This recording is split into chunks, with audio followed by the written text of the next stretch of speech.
नमस्कार. आदर्श तथा आदरणीय यांना माझं वंदन. मी निखिल प्रमोद पारधी. प्रत्येक गल्लीला, प्रत्येक घराला सोन्याची चिडिया बनवायचं आहे. अख्ख्या गगनात भारताचा परचम लहरवायचा आहे. भारत हा फक्त संस्कृती सभ्यताचा लेणा नाही, प्रगतशील विज्ञानाचा स्तोत्र आहे. संपूर्ण जगाच्या पाठीवर भारत हा अव्वल नंबरवरच आहे. तंत्रज्ञान वाढत्या युगात हा संपूर्ण महत्वाचा भाग आहे. यात आपल्या भारताला संपूर्ण रंगवायचं आहे.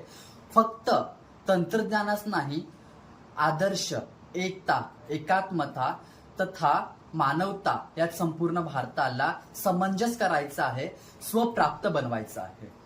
अर्थात शिष्य गुरुचं नातं मजबूत करायचं आहे, पुन्हा एकदा बनवायचं आहे. वज्रसारखा तेजस्वी बलशाली भारताला घडवायचं, बनवायचं आहे. भारताला आदर्शवादी तथा वैयक्तिकवादी, economical, educational and politicals, supportive and on ability बनवायचं आहे. माझ्या भारताला विकसित, विकसनशील, विकासशील डोळे भरून पाहायचं आहे. जय हिंद.